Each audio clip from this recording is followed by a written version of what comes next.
Kami mengasihi Engkau Tuhan. Ajar kami menjadi pribadi yang setia sampai akhir hidup kami Bapa.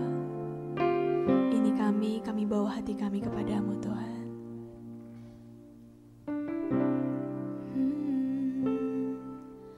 Bapa, Engkau mengenalku lebih dari siapapun. Engkau tahu ceritaku dan isi hatiku. Tak peduli masa lalu,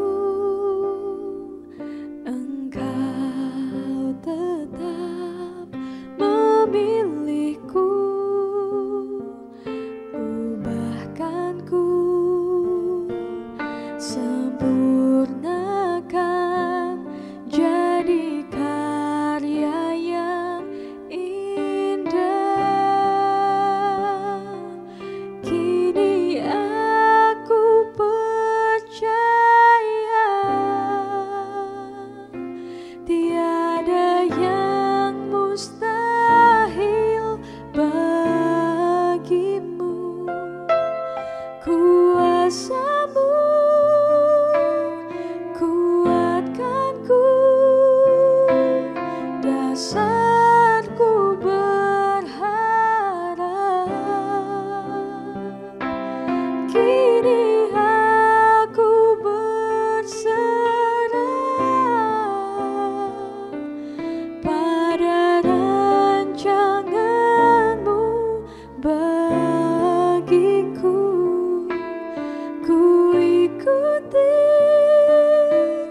panggilan-Mu, ku kan setia sampai akhir hidupku. Ku ikuti panggilan-Mu, ku kan setia sampai akhir hidupku.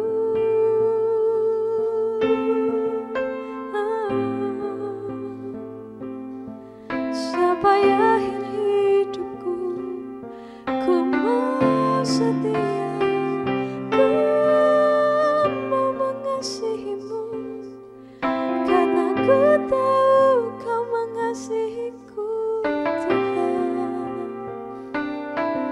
Kau buatku menjadi sempurna. Tiada yang seperti Engkau Tuhan. Kami mengasihi-Mu, Engkau cukup bagiku, Yesus.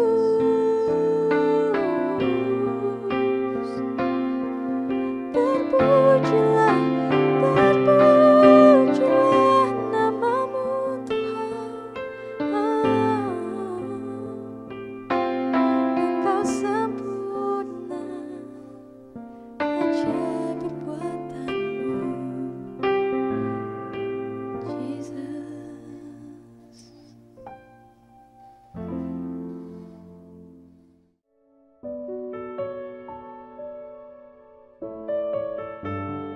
Shalom Bapak Ibu yang dikasihi Tuhan. Hari ini kita jumpa lagi dalam kasih Tuhan.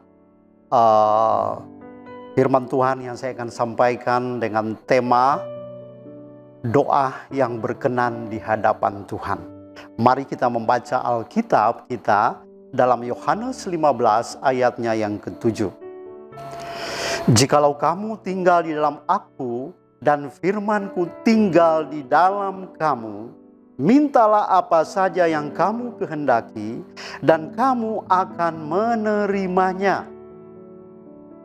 Saudara-saudara yang dicintai oleh Tuhan, seluruh Alkitab, terutama Perjanjian Baru, menekankan bahwa Allah Tuhan kita sangat bersedia dan sanggup mengabulkan permohonan kita.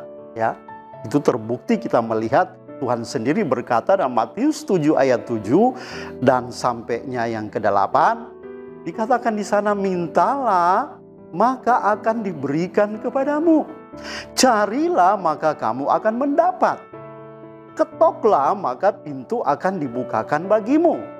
Ayat 8, karena setiap orang yang meminta menerima, dan setiap orang yang mencari mendapat, dan setiap orang yang mengetok baginya pintu dibukakan.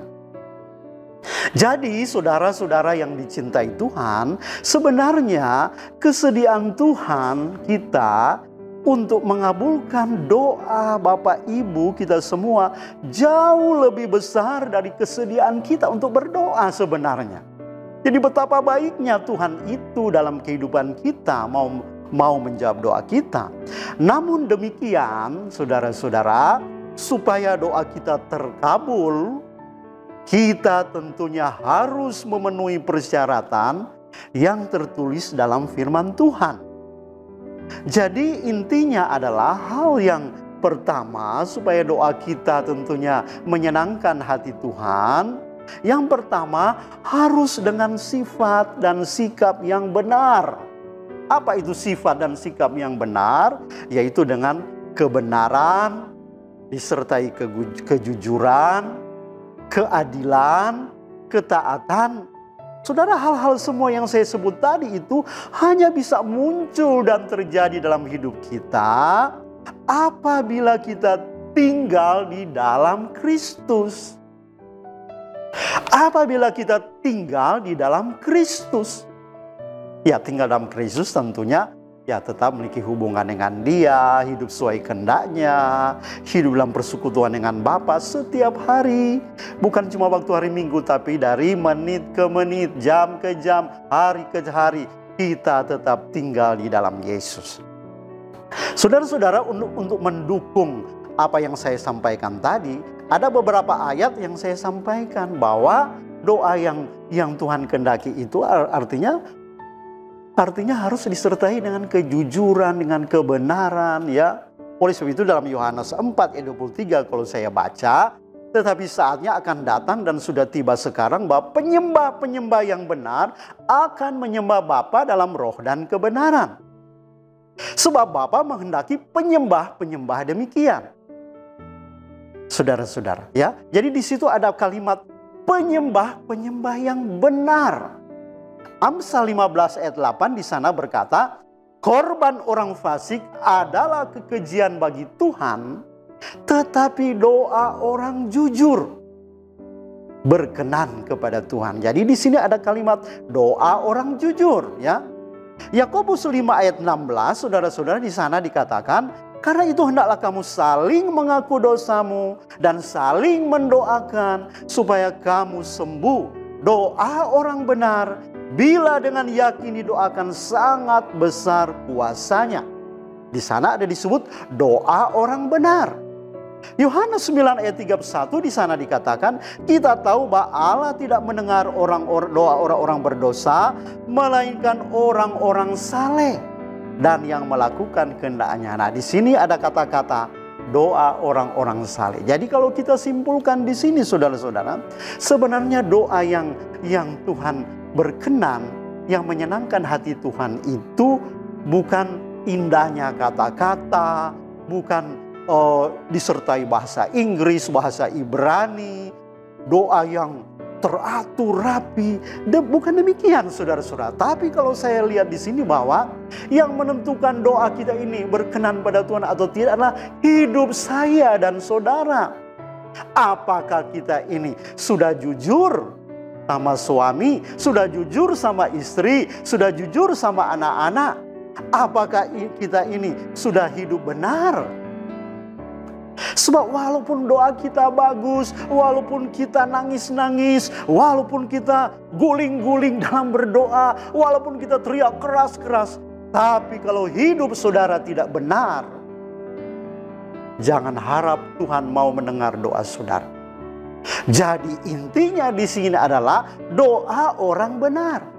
Saudara mungkin bisa salah kata-kata dalam berdoa. Seorang anak kecil bisa karena dia belum terlalu tahu berdoa, ketika mamanya sakit mungkin dia hanya berkata, Tuhan Yesus berkati makanan ini. Dia cuma tahu doa itu, tapi Tuhan tahu hatinya. Salah kata-katanya, tapi dia berdoa dengan jujur di hadapan Tuhan. Tuhan bisa sembuhkan mamanya karena doa Tuhan Yesus berkati makanan ini. Saudara-saudara, karena Tuhan melihat hati, Tuhan tidak melihat kata-kata kita, Tuhan tidak melihat rupa kita, tapi Tuhan melihat ketulusan kita, hati kita yang benar, hidup kita yang benar, hidup kita yang benar dengan orang lain. Saudara-saudara, jadi intinya di sini adalah doa orang benar, doa orang jujur, penyembah-penyembah yang benar, orang-orang saleh. Itulah yang berkenan di hadapan Tuhan, saudara yang dikasihi Tuhan. Sekali lagi saudara-saudara, hal ini hanya bisa terjadi kalau kita tinggal di dalam Yesus Kristus. Yang kedua dan yang terakhir adalah, yang kedua doa yang berkenan kepada Tuhan adalah harus dengan motivasi yang benar. Apa motivasinya? Yaitu demi kemuliaan Tuhan. Doa yang Tuhan senang apabila kita meminta sesuatu, kalau itu memang tujuannya kita memuliakan Tuhan, saudara-saudara. Bukan menuruti hawa nafsu kita, tetapi untuk kemuliaan Tuhan. Bukti ayat-ayatnya saya bacakan, Yohanes 14 ayat 3, dan apa juga yang kamu minta dalam namaku, aku akan melakukannya supaya Bapa dipermuliakan di dalam anak. Jadi tujuannya apa saja yang kita doakan, Tuhan mau jawab apabila Bapa dipermuliakan. Yakobus 4 ayat 3, atau kamu berdoa juga, tetapi kamu tidak menerima apa-apa karena kamu salah berdoa. Sebab yang kamu minta itu hendak kamu habiskan untuk memuaskan hawa nafsu.